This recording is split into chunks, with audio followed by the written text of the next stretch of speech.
गौतम की गुफ्तगू जैसे जैसे आगे बढ़ रही थी, मेरे रोंगटे खड़े होते गए। चंद मिनट की गुफ्तगू में बहुत कुछ वाज़ेह होता जा रहा था।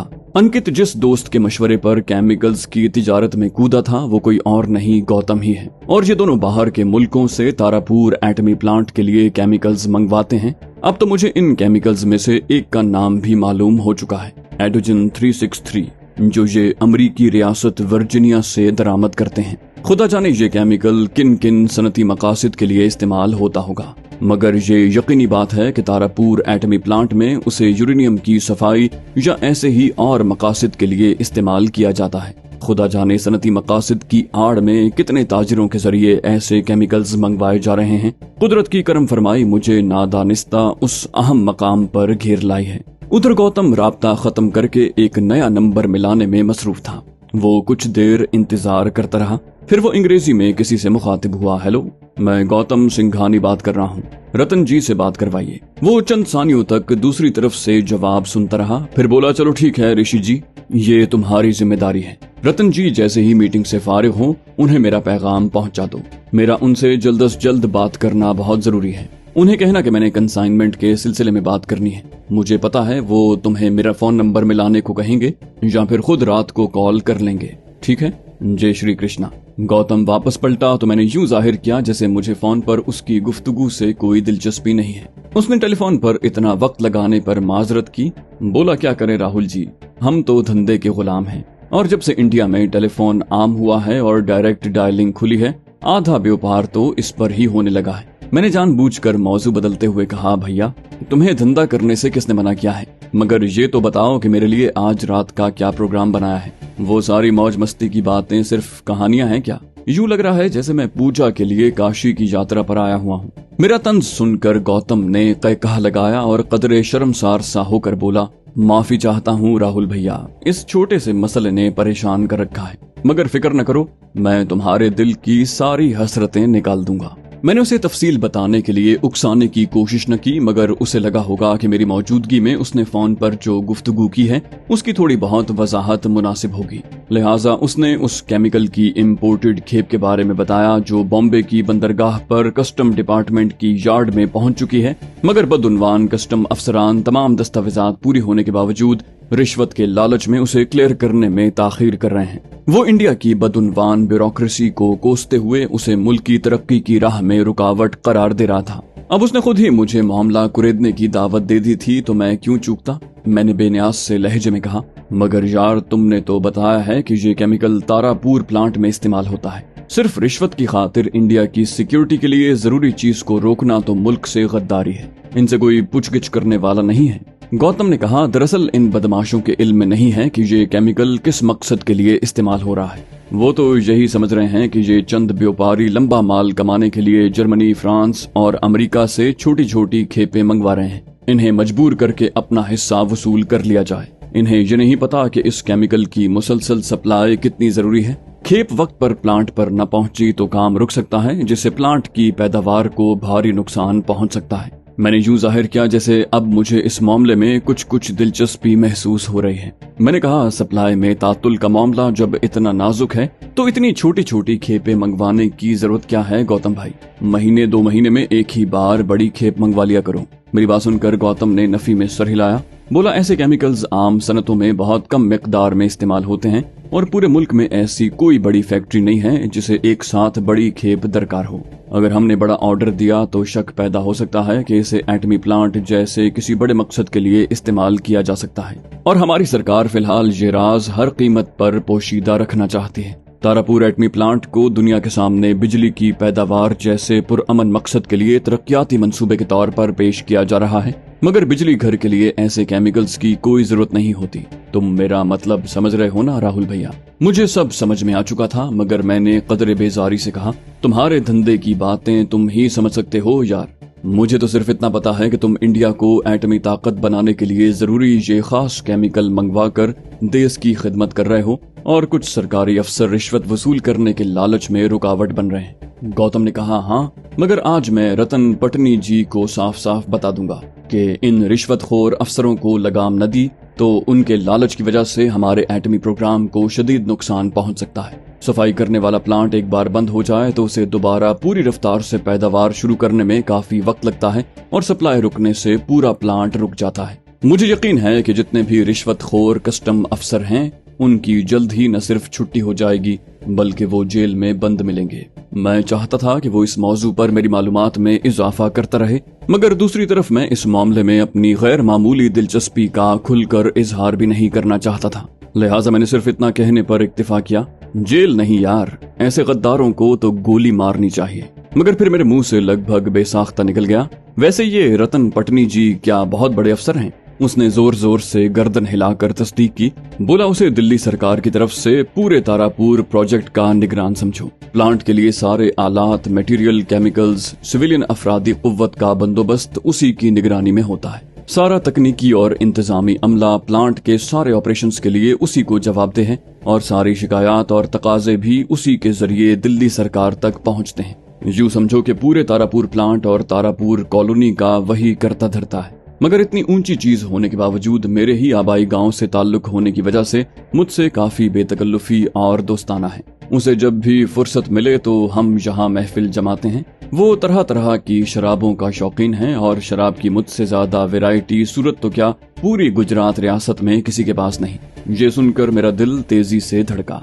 किसी तरह से ये शख्स काबू में आ जाए तो मैं इसे किसी बड़े मकसद के लिए इस्तेमाल कर सकता हूँ। ताहम मैं इसके बारे में दिलचस्पी का इजहार करने में पूरी एहतियात से काम लेना चाहता था। मैंने खुशगवार लहजे में कहा, देश बदेश की शराबों का शौकीन है, फिर तो ये बहुत ही खुश ज़ौक़ इंसान है यार। ऐसे जिंदा दिल अफराद की सोहबत में वक्त गुजारना मुझे बहुत दिलकश तजुर्बा लगता है। मेरी बात सुनकर गौतम कदरे जोश में आ गया, बोला, ठीक पहचाना राहुल भैया, रतन वाकई बहुत खुश मिजाज और खुले दिल का इंसान है, यारों का यार है। उसके साथ बातें करने में मजा आता है। दर्जनों मुल्क घूम चुका है और उसने ढेर सारी किताबें भी पढ़ रखी हैं। दुनिया जहां की मालूमात का खजाना है उसके पास। मैंने तहसीन भरे लहजे में कहा, भाई वाह, कमाल इंसान है, तुमने तो मेरे दिल में उससे मुलाकात का शौक पैदा कर दिया है।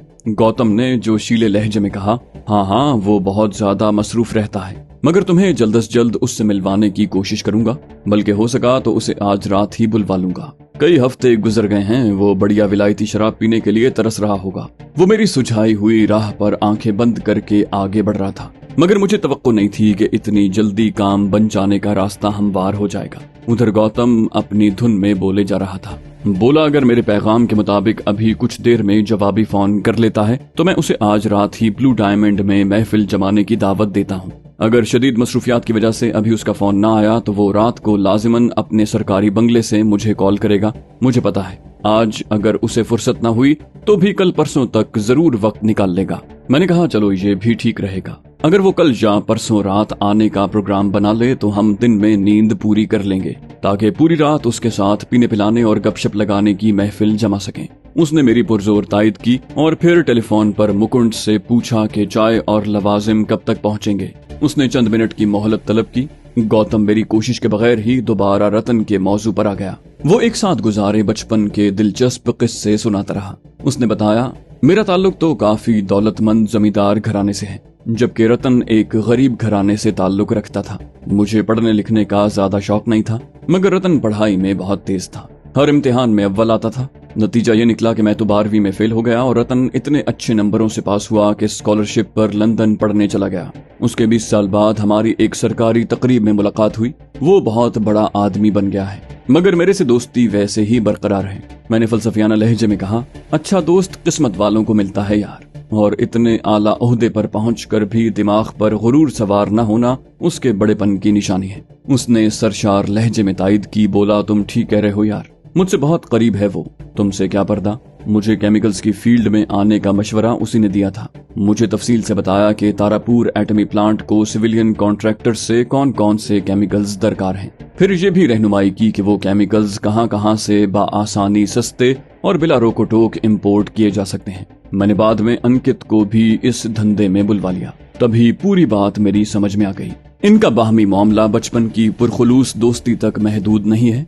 रतन नामी ये आला ओहदेदार दरअसल गौतम और अंकित का स्लीपिंग पार्टनर यानी शरीके मुनाफा भी है। इसकी मदद और रहनुमाई की वजह से ये दोनों लंबा माल कमा रहे हैं और रतन का हिस्सा उस तक पहुंचा रहे हैं। कुछ ही देर में दरवाजे पर दस्तक हुई।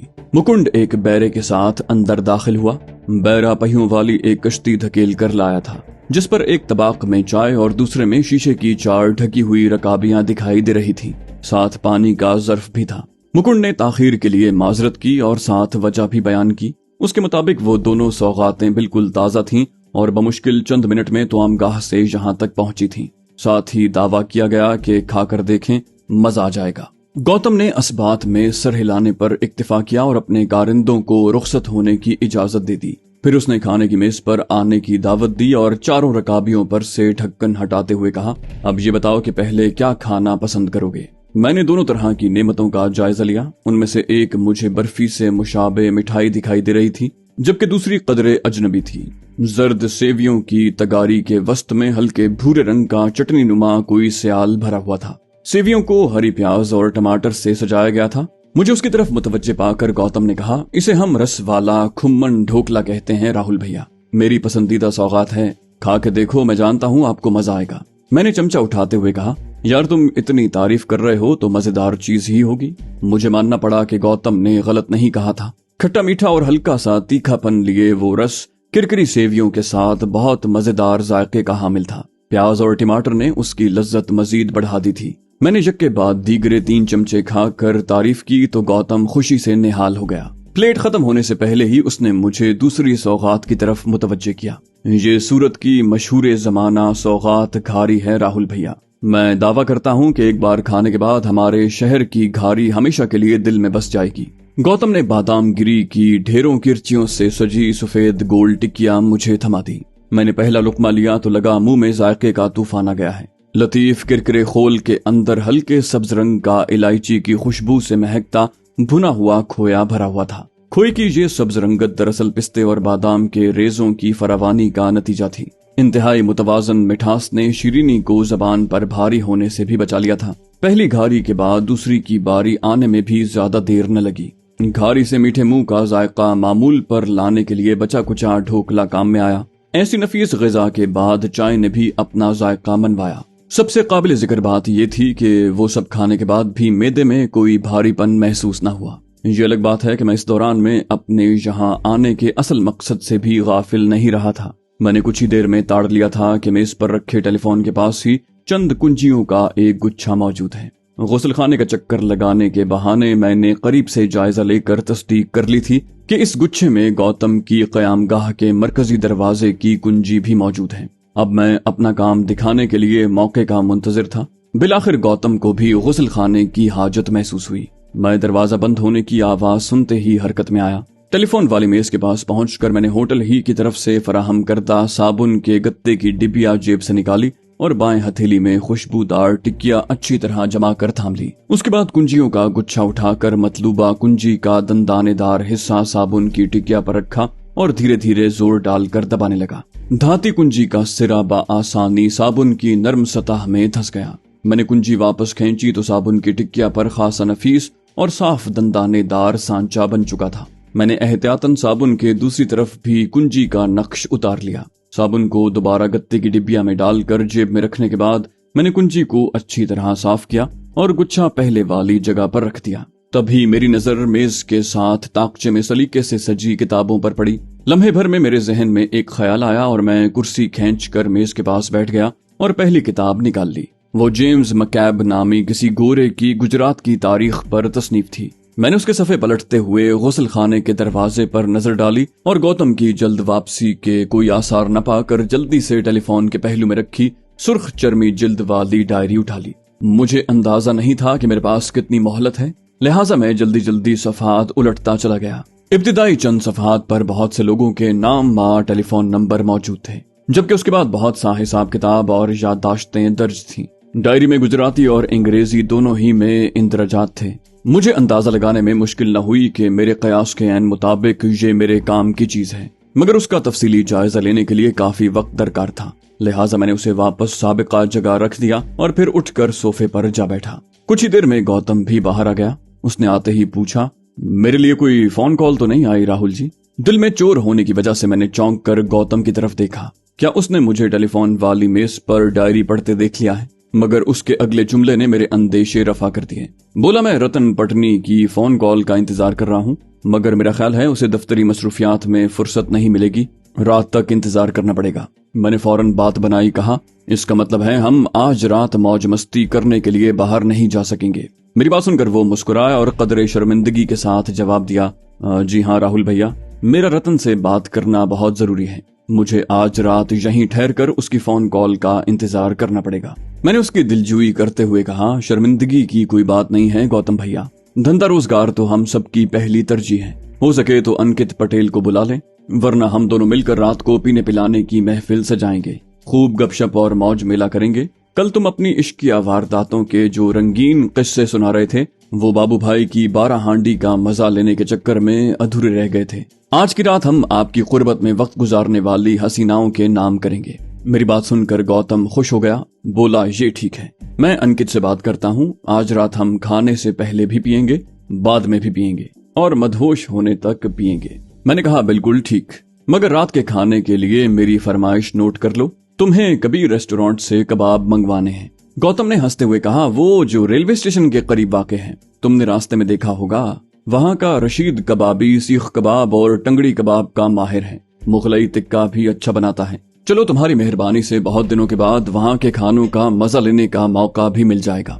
ये सुनकर मैंने इत्मीनान का सांस लिया। वो किसी सरदार जी या हिंदू के तोआम खाने या अपने ही होटल के बावर्ची खाने से झटके के गोश्त के बने कबाब वगैरह मंगवा लेता तो मेरे लिए मसला खड़ा हो जाता। मेरी गौतम के ठिकाने पर आमद का फौरी मकसद पूरा हो चुका था, लिहाजा मैंने गौतम से इजाजत तलब की। उसने पूछा, कहाँ का इरादा है राहुल जी? मैंने कहा, शाम ढलने में 2-2.5 घंटे बाकी हैं, तुम्हारे शहर की गलियों और बाजारों में आवारागर्दी करूंगा, मकामी लोगों के जिंदगी गुजारने के तौर तरीके देखूंगा, कोई चीज पसंद आई तो यादगार के तौर पर खरीद लूंगा। हर नए शहर में ये मेरा सबसे महबूब मशगला होता है। गौतम ने कहा, भाई वाह, तुम तो वाकई पक्के सैलानी हो। इस तरह तो मैंने खुद भी कभी अपने शहर की सैर नहीं की, बस जेब कतरों और नौसरबाजों से बचकर रहना। सूरत को डायमंड सिटी कहते हैं और पूरे इंडिया के चोर उचक्के यहाँ किस्मत आजमाई करने आते हैं, क्योंकि यहाँ एक लंबा हाथ मारने का मौका मिल जाए तो अक्सर किस्मत बदल जाती है। मैंने कहा, खबरदार करने का शुक्रिया गौतम भैया, वैसे मेरा उसूल है कि भारी रकम जेब में रखकर गली कूचों में आवारागर्दी के लिए नहीं निकलता। गौतम ने तहसीन के इजहार में सर हिलाया और कहा, तुम मेरी गाड़ी और ड्राइवर साथ ले जाओ, जहाँ छोड़ोगे ये तुम्हारा इंतजार कर लेगा। मैंने हंसते हुए कहा, मुझे ऐसे तकल्लुफ से कोई दिलचस्पी नहीं है भाई, खामखा खुद को पाबंद करने की बात है। मैं तो अक्सर किसी बाजार में दाखिल होता हूँ और मील 2 मील पैदल चलकर दूसरे सिरे से निकल आता हूँ। मेरे लिए तो टैक्सी रिक्शा ही सबसे मुनासिब सवारियां हैं, जब जी चाहा रोक कर बैठ गए, जब जी चाहा उतर गए। गौतम ने कहा, ये तो ठीक कह रहे हो भैया, टैक्सी तो गेट के सामने से ही मिल जाएगी तुम्हें। उसने दुरुस्त कहा था। ब्लू डायमंड होटल के फाटक से जरा ही दूर 3 टैक्सियां कतार में लगी हुई थी। ताहम मैंने बॉम्बे में असलम अली की टैक्सी का ताकुब किए जाने और बाद के खूंरेज वाकयात के पेश नजर अपने आप से वादा किया था कि आइंदा बज़ाहिर कोई खतरा दरपेश न होने के बावजूद एहतियात का दामन हाथ से नहीं छोड़ूंगा और हर मौके पर हिफ्ज़ मा तकद्दुम के तमाम तकाजे पूरे करूंगा। लिहाजा मैं टैक्सियां नजरअंदाज करके चहलकदमी के अंदाज में एक तरफ बढ़ने लगा। कोई 150 कदम चलने के बाद मैं एक चौराहे से दाएं तरफ घूम गया और मजीद 50 कदम आगे बढ़ने के बाद रोड पार करके कपड़े की एक बड़ी सी दुकान के सामने जा खड़ा हुआ। मुझे वहां खड़े कुछ ही देर हुई थी कि एक ऑटो रिक्शा मेरे ऐन पास आकर बहुत धीमा हो गया। मैंने लगभग 45 साल के ड्राइवर को रुकने का इशारा किया। मेरे बैठते ही रिक्शा चल पड़ा। कुछ ही देर के बाद ड्राइवर ने मेरे हुलिये से मेरे परदेसी होने का अंदाजा लगाने के बाद हिंदी में पूछा, कहाँ ले चलूं सरकार? घूमने फिरने के लिए निकले हैं क्या? मैंने कहा, घूमने फिरने की बारी तो बाद में आएगी भाई, पहले मुझे अपने अटैची केस के लिए लॉक खरीदने हैं। रेल के सफर में बम्बई के रास्ते में किसी चोर उचक्के ने खोल कर तलाशी ली है। नकदी उसमें होती तो परदेश में कंगला हो जाता मैं। मेरी बात सुनकर उसने जबान चटखा कर हमदर्दी का इजहार किया और फिर बोला, सच बोलूं तो सरकार, अंग्रेजों का राज खत्म होने के बाद से देश पर बदमाशों और चोर लुटेरों का राज हो गया है। पुलिस भी दिन रात बस गरीबों की मुंडी दबोचने में लगी है। महंगाई ने अलग जीवन नर्क बना दिया है। मैंने वक्त गुजारी के लिए इसी मौजू को आगे बढ़ाना मुनासिब समझा। हम दोनों दिल के फफूले फोड़ते रहे, हत्ता के कदीम तर्ज के एक इंतहाई बारौनक बाजार में पहुंच गए। मैंने रिक्शे वाले को दुगना किराया दिया तो वो खुशी खुशी रुखसत हो गया। बाजार में कुछ देर फिरने के बाद ही मुझे अंदाजा हो गया कि बेशतर बड़े शहरों की तरह यहाँ भी मुख्तलिफ अशिया की फरोख्त के लिए गोशे मखसूस हैं और उनसे मुल्हिका कारीगरों की दुकानें भी आसपास ही मौजूद हैं। मैंने कुफल बेचने वाली दुकानों के अच्छे खासे बड़े बाजार से मुल्हिक कुंजी साजों की दुकानें भी ढूंढ निकाली। अब मुझे कोई मुनासिब कुंजी साज ढूंढना था और इस मुनासिब की मेरे पास अपनी ही एक तशरीह थी।